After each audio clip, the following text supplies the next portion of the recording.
You're listening to an Airwave Media Podcast. What does Sputnik have to do with student loans? How did a set of trembling hands end the Soviet Union? How did inflation kill moon bases? And how did a former president decide to run for a second non-consecutive term? These are among the topics we deal with on the My History Can Beat Up Your Politics podcast. We tell stories of history that relate to today's news events. Give a listen. My History Can Beat Up Your Politics, wherever you get podcasts.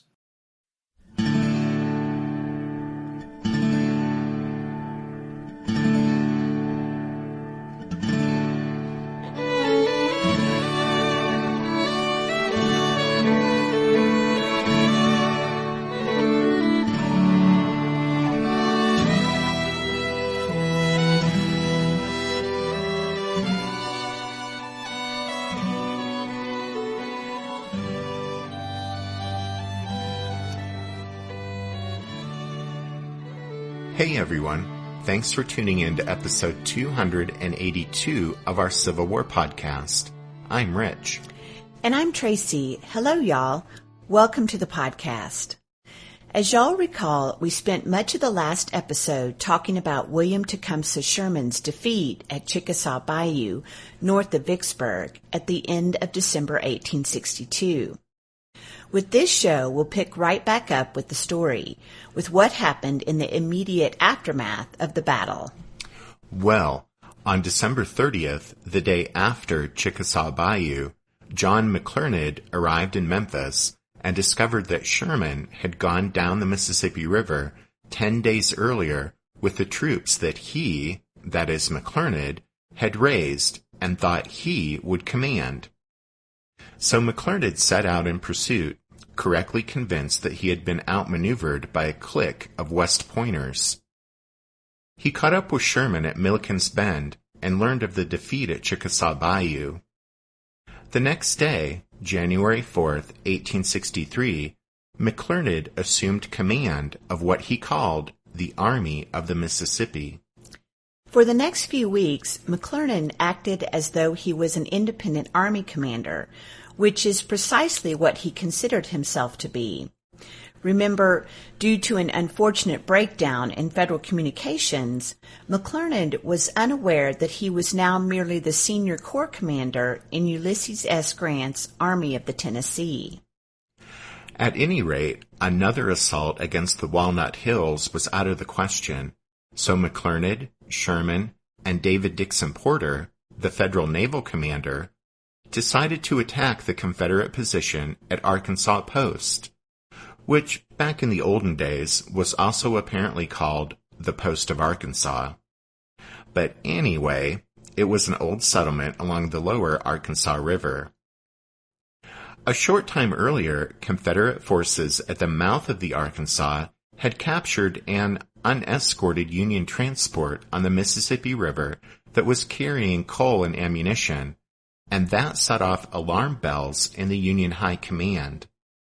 McClernand had been contemplating using his army for an assault on Arkansas Post for some time.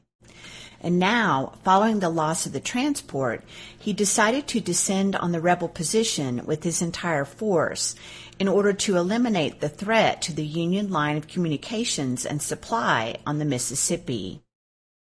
As the operation got underway, McClernand informed Samuel Curtis up in St. Louis that he was about to barge into Curtis's Department of the Missouri. Curtis welcomed the strike because of his concern for the Union enclave at Helena, Arkansas, which was located on the Mississippi River about 60 miles northeast of Arkansas Post. Curtis was worried about the place because most of Helena's once substantial garrison had been borrowed by Sherman on his way downriver and was now part of McClernand's army.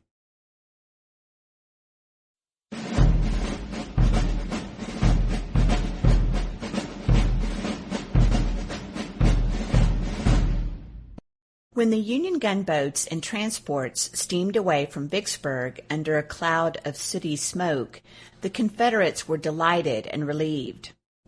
Everyone assumed the defeated Yankees were retiring back upriver to Memphis to regroup. As the last of the enemy vessels vanished from sight, a Confederate artilleryman exclaimed, "I hope the rascals have found the taking of Vicksburg impracticable and returned to their northern dens." Well, the rascals weren't headed back to Memphis, of course. They were headed for Arkansas Post. That place was garrisoned by about 5,000 Confederate soldiers under the command of Brigadier General Thomas Churchill. Most were dismounted Texas and Arkansas cavalrymen whose ranks had been sadly reduced by disease.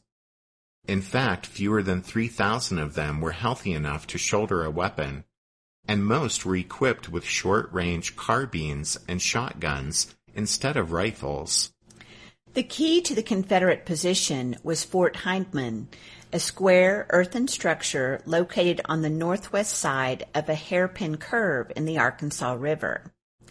The fort had only 3 heavy guns, but they were partially covered with an inch of iron plating, backed by thick wooden planks. So although the rebels had no ironclad gunboat on the Arkansas, they actually had an ironclad fort of sorts. When Churchill detected the Union warships and transports approaching Arkansas Post, he called upon department headquarters in Little Rock for support. But Theophilus Holmes was prone to dither in a crisis, and this he promptly commenced to do, informing Churchill that no reinforcements were available, but nevertheless ordering him to, quote, "hold out till help arrived, or all dead," end quote. Then Holmes reversed himself and promised Churchill that help was on the way. Well, Churchill had served under Holmes long enough to understand that he was on his own, and so he prepared to defend his position as best he could with what he had. Meanwhile, after steaming up the Mississippi some 200 winding miles, the Union Armada had turned west into the Arkansas River and proceeded another 50 miles upstream. Then, about 4 miles below Arkansas Post, the transports nosed into the north bank of the river and unloaded men, animals, equipment, and supplies. On January 10th, over 30,000 Union soldiers marched upstream around the hairpin bend. Progress was slow, and there was a good deal of confusion and countermarching. McClernand had hoped to outflank the rebel fortifications by swinging inland, but the back swamp, on lower ground away from the river, proved impassable, so he sent his men directly toward the enemy position, moving across the natural levee, that is, the slightly higher ground right along the river. By late afternoon, the Federals were within sight of Fort Hindman's landward defenses, which were little more than a line of rifle pits extending about 700 yards westward from the fort over to impassable swampland. In front of the Confederate earthworks was an abatis of tangled trees and a shallow ditch. Shortly after noon the next day, January 11th, the ironclads Baron de Kalb, Cincinnati, and Louisville, supported by the timberclads Lexington and Black Hawk, the latter with Porter aboard, closed in on Fort Hindman and opened fire. The storm of heavy shot and shell stripped away the fort's iron plating and pounded it into a shapeless mass of rubble. Then, when the fort surrendered around 4 o'clock, Porter turned his attention to the Confederate troops on the landward side.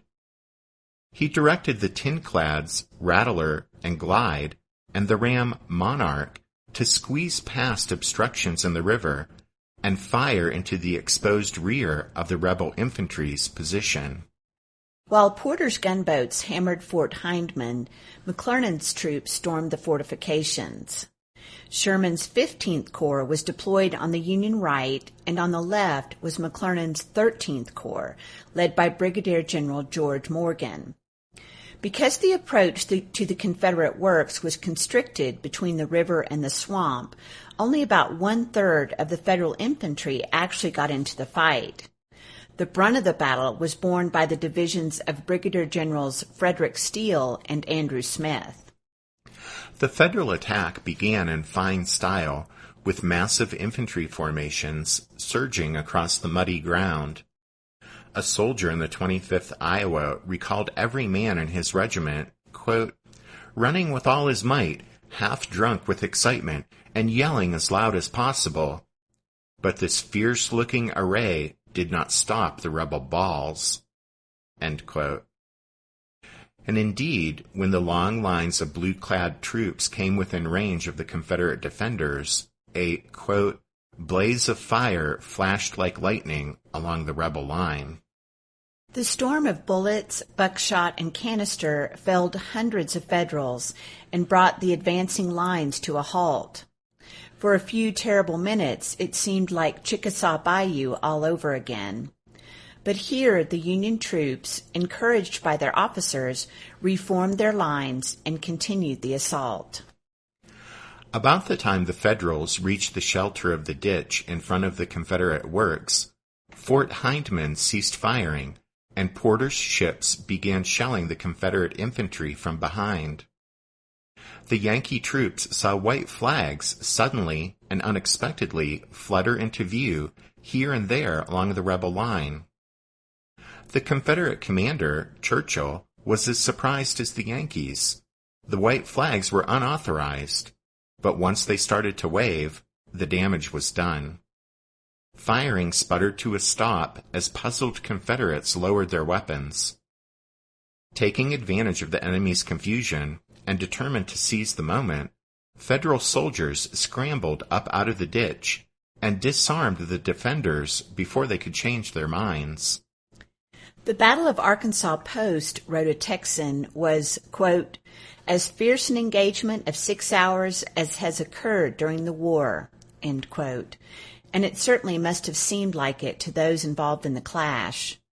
At a cost of 1,092 casualties, the Federals had overrun a stoutly fortified rebel position and captured almost 4,800 prisoners, which was roughly 1/4 of the total Confederate strength in Arkansas, Missouri, and the Indian Territory.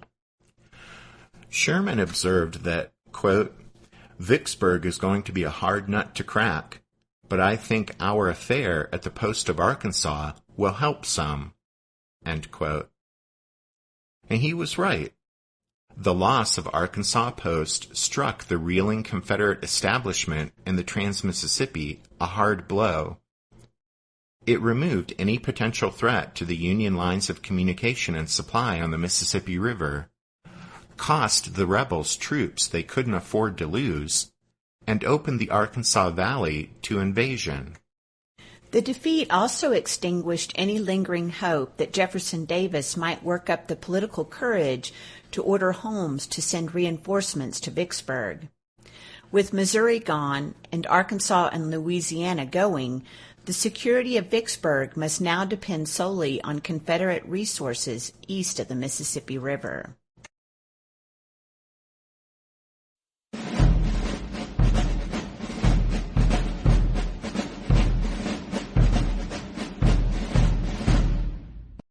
In the afterglow of his first victory, McClernand wanted to continue up the Arkansas River to the state capital of Little Rock. He lost sight of the fact that his objectives were the capture of Vicksburg and the reopening of navigation on the Mississippi River, not the conquest of the Confederate Trans-Mississippi. However, low water in the Arkansas proved to be a more formidable obstacle than Fort Hindman, and McClernand concluded that Little Rock wasn't within his grasp. He contented himself with sending a raiding force up the White River in eastern Arkansas and settled down to await developments. That meant the Army of the Mississippi, also known as the 13th and 15th Corps of the Army of the Tennessee, and with both a defeat and a victory to its credit, was temporarily stalled in Arkansas.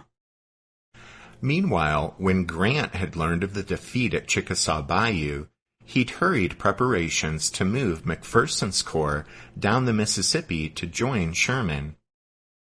But a few days later came word that McClernand had arrived on the scene and assumed command of Sherman's expedition and went off to the west to attack Arkansas Post.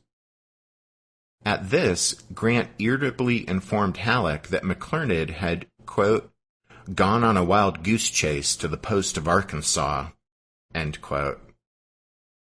Grant angrily ordered the wayward general to return to the Mississippi at once, and reminded him that the capture of Vicksburg was the sole purpose of the army.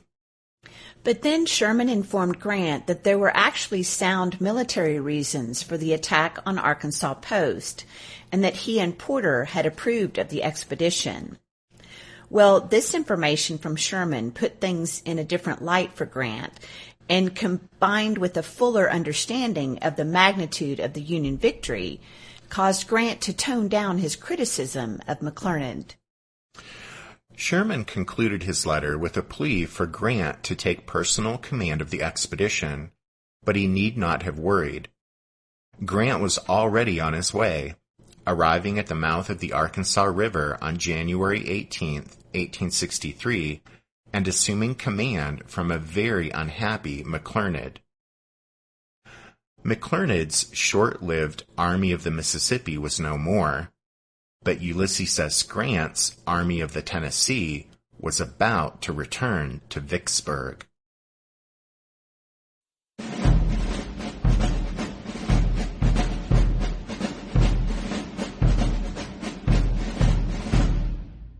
Did archaeologists discover Noah's Ark? Is the rapture coming as soon as the Euphrates River dries up? Does the Bible condemn abortion? Don't you wish you had a trustworthy academic resource to help make sense of all of this?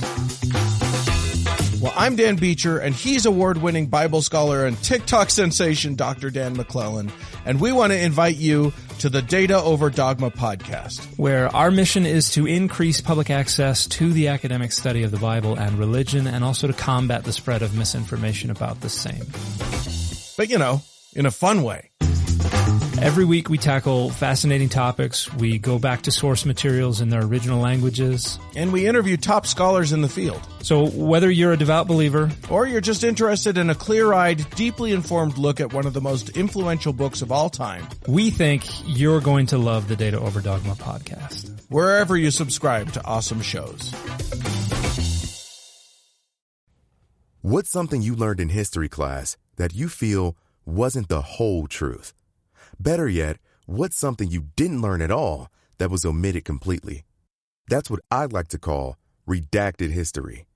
I believe that all history, no matter how good or bad, needs to be told.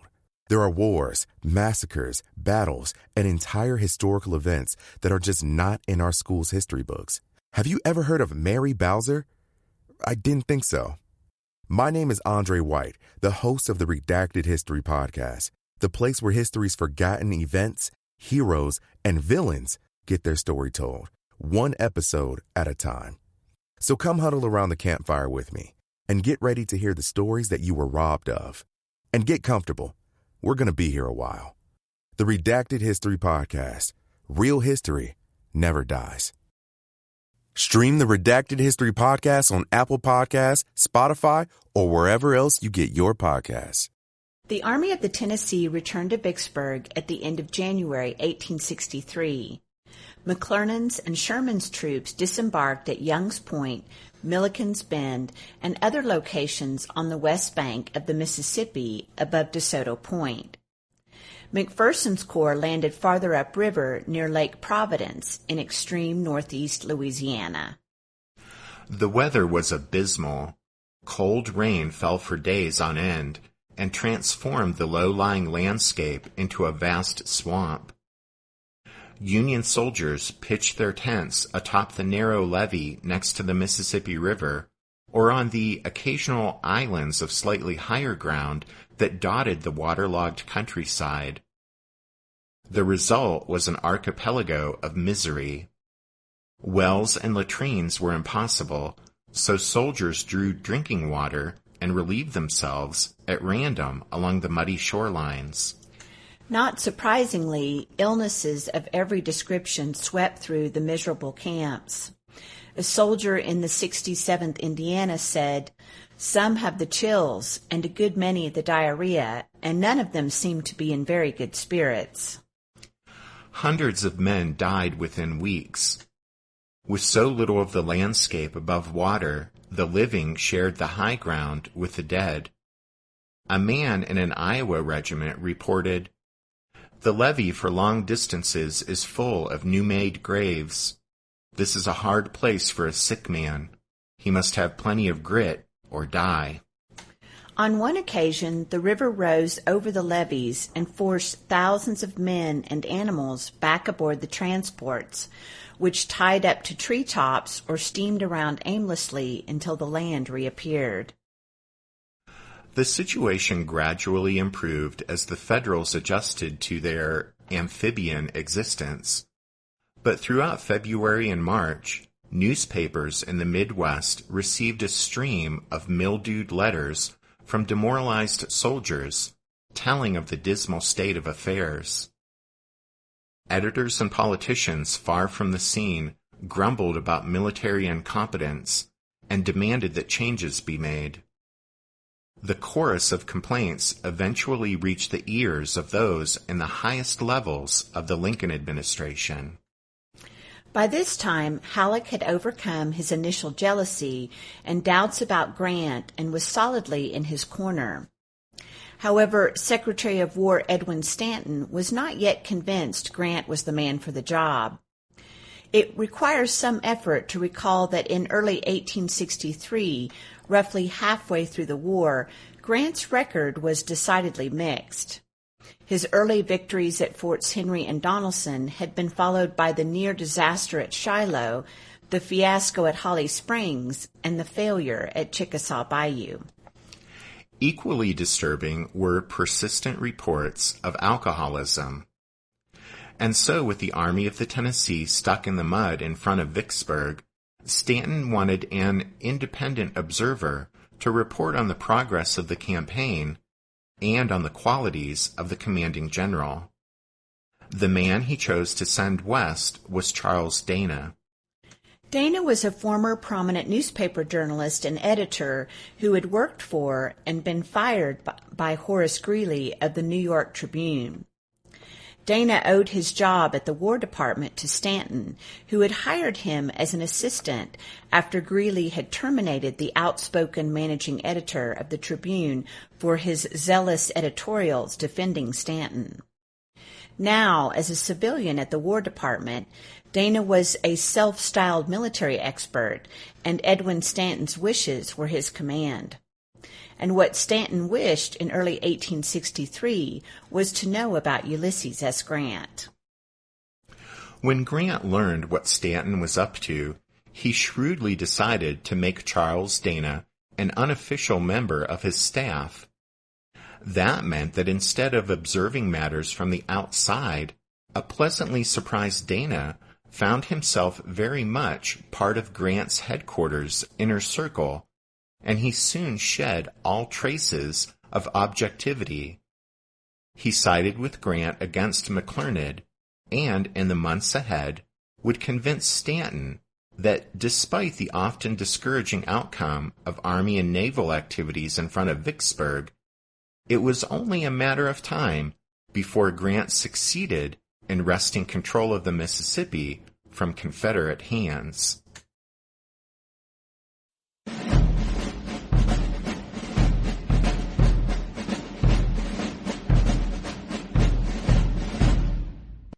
While his soldiers suffered in their cheerless encampments, and his staff converted Dana from a spy into a fan of their boss, Grant wrestled with the problem that had confounded Sherman, that is, how to come to grips with the enemy. The Confederate defenders of Vicksburg were in plain sight, but seemed hopelessly out of reach. Grant somehow had to get his army to the top of the bluffs on the east side of the Mississippi. But how? Meanwhile, when the Union Army reappeared in front of Vicksburg, every Confederate from Pemberton to the lowliest private was surprised. The rebels were perplexed as they watched the Yankees spread out across the drowned Louisiana countryside across the river. Since the enemy would somehow need to cross the Mississippi to get at Vicksburg from the landward side, a rebel sergeant wrote that, quote, "What their purpose is, no one seems to be able to fathom." Actually, Grant had tentatively decided on a course of action even before he reached the vicinity of Vicksburg. He wanted to move his army down the west side of the Mississippi River and cross to the east side below the Confederate stronghold.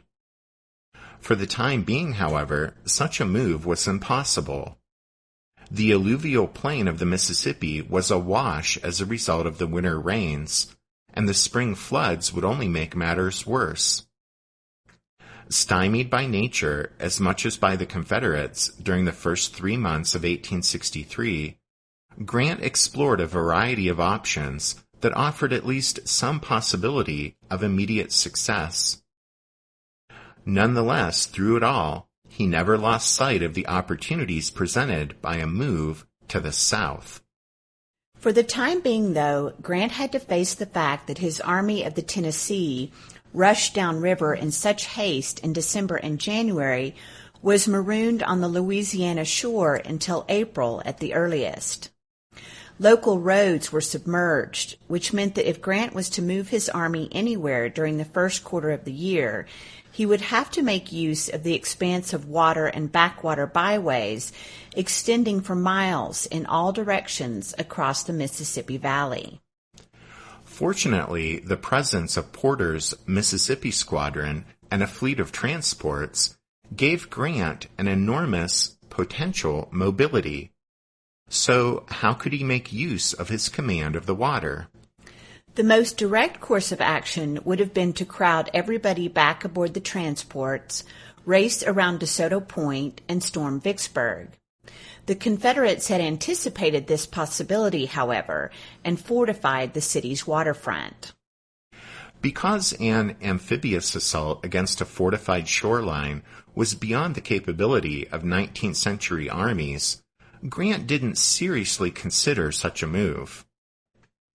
An only slightly less direct approach would have been to rush the transports past Vicksburg and disembark the army downstream on the east bank. However, it didn't require a military genius to realize that the Confederate batteries could inflict potentially devastating losses on the unarmed transports packed with men and animals as they moved past the city. And even if such a passage somehow succeeded, there was then no way to maintain a reliable, waterborne line of communication and supply to the force downstream. That meant Grant's army would be isolated deep in enemy territory with shrinking stocks of food, forage, and ammunition. A possible solution to the problem posed by Vicksburg's batteries was the abandoned canal project across the base of DeSoto Point. If it could be completed, transports could drop downriver without having to run the gauntlet of fire at Vicksburg. The canal idea actually had an enthusiastic supporter in a very high place. That's because Abraham Lincoln was fascinated by engineering projects. Ever sensitive to such things, especially as they affected military matters, Halleck duly informed Grant of the president's personal interest in the project. And so, for both military and political reasons, Grant put 4,000 soldiers from Sherman's Corps and 2,000 contrabands to work scooping mud out of the half-drowned canal. Porter, though, had more experience with water than the president or the generals, and he didn't believe the Mississippi would flow through the canal, which was badly sited. In addition, he was convinced the Confederates would simply move artillery down from Vicksburg to cover the lower end of the canal. In fact, as work on the canal progressed, the Confederates placed several guns on the opposite bluffs and waited for the Union working parties to come within range. Then in early March, the dam at the waterway's upper end gave way and filled it with water. Sherman's men labored for weeks to construct another dam and clear out the mess. 2 steam dredges were brought down from the Midwest and put to work. Making rapid progress at first, when they came within range of the Confederate guns, they were driven off, just as Porter had predicted. Toward the end of March, Grant became disillusioned with the canal, but he kept the project alive, partly to please Lincoln, and partly to give Pemberton something to worry about. When all was said and done, though, Sherman aptly summed up the situation in a letter to Samuel Curtis when he wrote, "Our canal here don't amount to much." At the same time, Grant put McPherson's troops to work trying to create a navigable route through a network of rivers and bayous in the bottomlands of northeast Louisiana. You see, Lake Providence, some 75 river miles north of Vicksburg, was connected to the Red River, 120 miles to the south, by a twisting passage consisting of Bayou Baxter, Bayou Macon, the Tensa River, and the Black River. If this route could be opened up to light draft steamboats, then Grant could float some or all of his men below Vicksburg without exposing them to the dangers of a desperate dash past the Confederate guns on the Mississippi. McPherson's men cut the levee between the Mississippi and Lake Providence and began clearing a channel through narrow, cypress-choked Bayou Baxter. It was an immensely difficult undertaking, and progress was slow. Nevertheless, Grant had more confidence in the Lake Providence project than any of the other schemes to bypass Vicksburg. In fact, as late as March 21st, he intended to send McPherson's corps to the Red River via this roundabout route through the interior of Louisiana.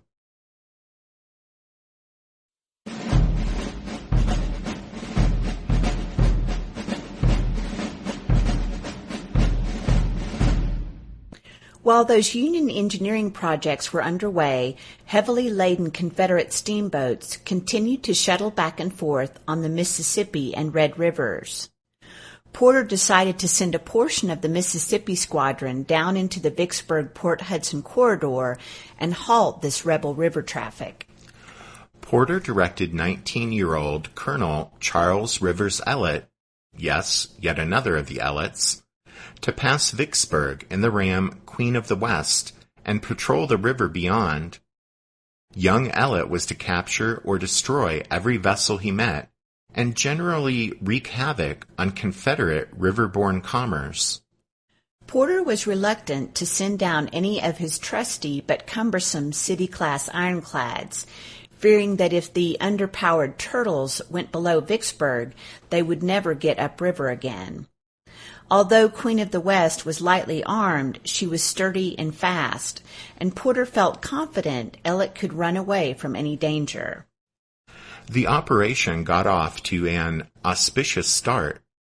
At dawn on February 2, 1863, Queen of the West, covered from bow to stern with bales of cotton for protection, dashed past the surprised rebel gunners at Vicksburg and disappeared downriver.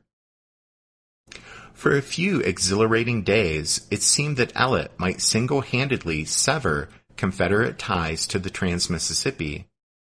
On his initial foray downstream, he captured and burned 3 steamers loaded with supplies for Port Hudson.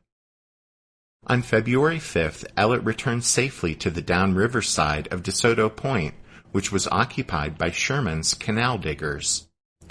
As Porter hoped, Queen of the West's presence below Vicksburg caused an uproar and brought rebel river traffic to a halt.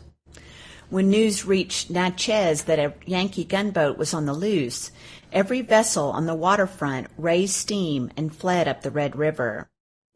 A citizen of Vicksburg reported that the effect of the lone Federal ram, declaring that, quote, "The worst has befallen this place, and perhaps the entire Confederacy, since the arrival of the Yankee army on the peninsula across the river, is the interference of our communication with the Red River." A few days later, Ellet set out on a second raid down the Mississippi, with orders to, quote, "burn, sink, and destroy everything of military value he encountered."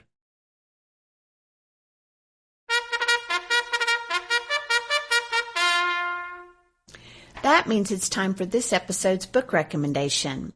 And our recommendation this time is Confederates in the Attic by Tony Horwitz. We were saddened this past week to hear that Tony Horowitz had died unexpectedly, apparently from a heart attack, while on a book tour. He was in Washington, D.C. on Monday promoting Spying on the South, his newest book, when it happened. Many of you are probably familiar with him from his most popular book, Confederates in the Attic, but he also had an excellent book on John Brown's raid titled Midnight Rising. Well, anyway, we wanted to just give a tip of the hat to Tony Horowitz in this week's episode. As you know, you can find all of our book recommendations if you head over to the podcast website, which is www.civilwarpodcast.org. Also at the website, you can find links to our Patreon page and to our TeePublic storefront. Patreon is where you sign up to become a member of the Strawfoot Brigade, like CC, Norman, Michael, David, and Greg did this past week, and we thank them for their support of the podcast. And thanks to everyone who went to TeePublic and bought some t-shirts and other podcast stuff this past week. We also appreciate your support. Right now there are 9 different designs that you can choose from there on our storefront. Right now the official listener design is by far the most popular, but we've also sold quite a few of the Abraham Lincoln signature, which, being Lincoln fans, makes us happy. Okay, and that's about it for this show.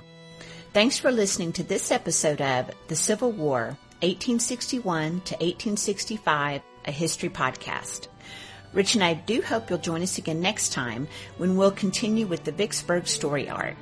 But until then, take care. Thanks, everyone. Bye.